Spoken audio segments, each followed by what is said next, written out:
Hello student, দেখো আজকে তোমাদের জন্য নিয়ে এসেছি আমি নবম শ্রেণী গণিত রায় মার্টিন প্রশ্নবিচিত্রা সেকেন্ড ইউনিট টেস্ট 2025। আজকে তোমাদের 21 নম্বর স্কুলটা করাবো। চলো আমরা প্রশ্নগুলোতে চলে যাই। দেখো আমাদের 1 নম্বর প্রশ্নটা বলেছে। দেখো 1 নম্বর প্রশ্নটা আমাদের আগের ক্লাসে হয়ে গেছে। তোমাদের যেতে হবে পেজ নাম্বার 200 পাতার স্কুল শূন্য 1-এর 1 নম্বর অঙ্কটা আছে। 2 নম্বর প্রশ্নটা দেখো 2 নম্বর প্রশ্নটা আমাদের আগের ক্লাসে হয়ে গেছে। তোমাদের যেতে হবে পেজ নাম্বার 190 পাতার স্কুল 5 আর 1-এর 3 নম্বর অঙ্কটা আছে। 3-এর প্রশ্নটা দেখো, একটি বৃত্ত একটি বর্গক্ষেত্রে পরিলিখিত।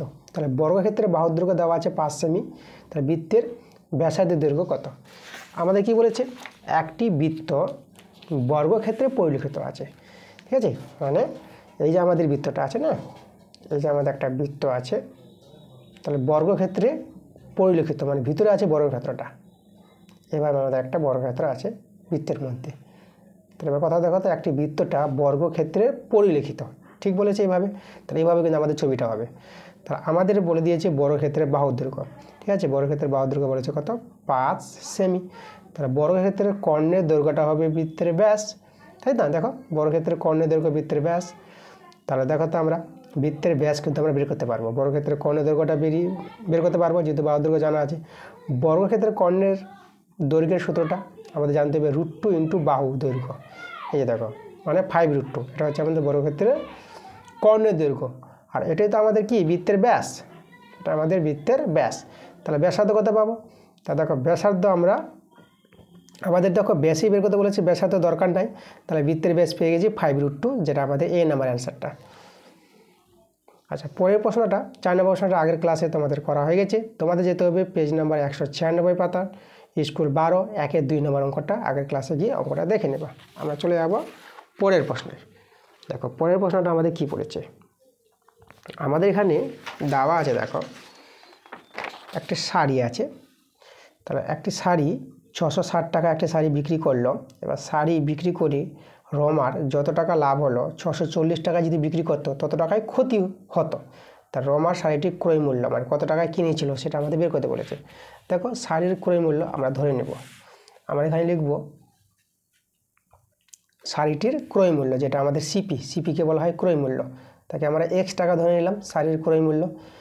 এবার দেখো ক্রয় মূল্য X টাকা। আমাদের দেখো এখানে যদি বলি এই যে আমাদের লাভ হয়েছে প্রথমে, তার লাভটা যদি বের করি, তার লাভ আমরা কি করে পাবো? লাভ হবে আমাদের বিক্রয় মূল্য থেকে ক্রয় মূল্য বিয়োগ। তাহলে শাড়িটি বিক্রি করেছে 660 টাকায় প্রথমে। তাহলে 660 টাকায় বিক্রি করে আমাদের কি লাভ হয়েছে বলেছে। তাহলে 660 মাইনাস ক্রয় মূল্য, এটা হবে আমাদের লাভ। 660 মাইনাস ক্রয় মূল্য। এবার আমাদের দেখো বের করব, দেখো এবার ক্ষতি আমাদের 640 টাকা বিক্রি করে ক্ষতি হয়েছে। তাহলে আমাদের ক্ষতি কত হবে? দেখো ক্ষতি, তাহলে আমাদের ক্ষতি হবে, দেখো ক্ষতি হয় ক্রয় মূল্য থেকে বিক্রয় মূল্য বিয়োগ। তার ক্রয় মূল্য X আর বিক্রয় মূল্য এই যে 640 টাকা যদি বিক্রি করতো, তাহলে যে ক্রয় মূল্য বিয়োগ বিক্রয় মূল্য, এটা হচ্ছে আমাদের ক্ষতি। এবার আমাদের দেখো লাভ আর ক্ষতির সমান বলে দিয়েছে, তাই না প্রশ্নে। তাহলে আমাদের এই দুটো মান সমান। তাহলে আমরা এখানে অতএব 610 মাইনাস X সমান X মাইনাস 640। তাহলে এখান থেকে আমরা X এর মানটা বের করে নেব। তাহলে এখানে দেখো 2X হয়ে যাবে, আর এই দুটো কী হয়ে যাবে? এই দুটো যোগ হয়ে যাবে, তাই না? এই দুটো যদি যোগ করে নাও, তাহলে আমরা পেয়ে যাবো 0, 6 4 10 0, 6 6 12 13, 1300 পেয়ে যাবো।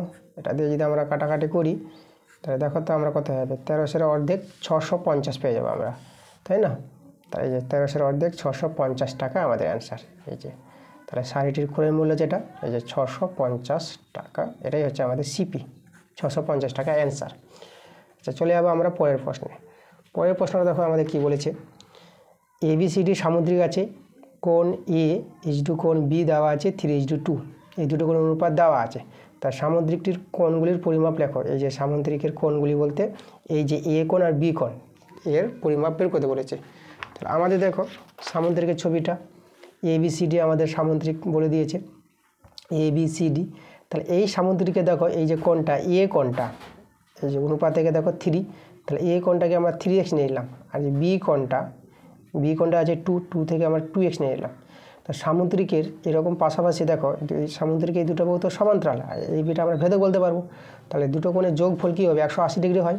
ঠিক আছে, সামুদ্রিকের, ঠিক আছে, একই পার্শ্বে যে কোণ দুটি যোগফল 180 ডিগ্রি। তাহলে এখানে 3x + 2x পেয়ে যাবো আমরা 180 ডিগ্রি। তাহলে এখান থেকে হয়ে যাবে 5x, এক্সের মানটা পেয়ে যাবো।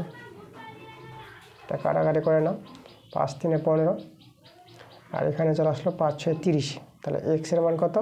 36 ডিগ্রি। আচ্ছা, তাহলে আমাদের দেখো এ কোণটা যদি বের করি কত হবে? তাহলে এ কোণটা দেখো আমরা পেয়ে যাব কোণ এ। তাহলে কোণ এ আমাদের ধরেছিলাম এই যে 3x, তাহলে 3 × কত 36। তাহলে এটা গুণ করবা, এটা গুণ করে পেয়ে যাবা 108 ডিগ্রি। ঠিক আছে। আচ্ছা, তারপরে বি কোণটা বের করবো। তাহলে কোণ বি আছে 2x, 2 × 36 ডিগ্রি। তো এটা গুণ করে পেয়ে যাবা 72 ডিগ্রি। তা দেখো এ কোণটা 108 ডিগ্রি আর বি কোণটা 72 ডিগ্রি, এটা আমাদের অ্যান্সার। তারপরের প্রশ্ন 4 নম্বর প্রশ্নটা কি বলেছে দেখো, একটি ত্রিভুজের ক্ষেত্রফল আর উচ্চতার সংখ্যা সমান হলে ত্রিভুজের বাহু দৈর্ঘ্য বের করতে বলেছে। খুবই ভালো প্রশ্ন। দেখো আমরা পেয়ে যাবো, সহজে পেয়ে যাবো। আমাদের সমবাহু ত্রিভুজের ক্ষেত্রফলের সূত্রটা আমাদের জানতে হবে। তাহলে সমবাহু ত্রিভুজের ক্ষেত্রফলের সূত্র কি? তাই সমবাহু ত্রিভুজের যে ক্ষেত্রফল সূত্রটা বলি তোমাদের, সেটা হবে, দেখো সমবাহু ত্রিভুজের যে বাহু দৈর্ঘ্য এ হয়, তার ক্ষেত্রফলের সূত্র হচ্ছে √3/4 × বাহু স্কয়ার। ঠিক আছে, এটা হচ্ছে সমবাহু ত্রিভুজের ক্ষেত্রফল। আর উচ্চতা, সমবাহু ত্রিভুজের উচ্চতা হচ্ছে √3/2 × বাহু। তাহলে আমাদের দেখো এখান থেকে আমাদের সরল করে আমরা কার মানটা পেয়ে যাব? বাহুর দৈর্ঘ্য এ পেয়ে যাব। তো এখানে আমরা কাটাকাটি করবো, √3 কেটে যাচ্ছে, এখানে এ আর এ স্কয়ার কাটলে একটা এ থেকে যাবে। তাহলে দেখো এখানে এ এর মানটা পেয়ে যাবে 2, এখানে কিছু নয় তো 1 ধরে নিলাম। তাহলে এ এর মানটা পাবা 2 × 1 = 2, এই যে 2 × 1 = 2। তাহলে দেখো সমবাহু ত্রিভুজের বাহু দৈর্ঘ্য কত পেয়ে গেলাম আমরা?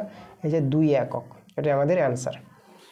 তারপরের প্রশ্নটা দেখো, এরকম প্রশ্ন আমাদের এই যে বারে বারে করা হয়েছে, অনেকবার করেছি আমরা, তোমরা প্রথম থেকে ক্লাসগুলো দেখো পেয়ে যাবা। তো এই ছিল আমাদের আজকের ক্লাসের অঙ্কগুলো। পরের ক্লাসটা তাড়াতাড়ি তোমাদের আসবে।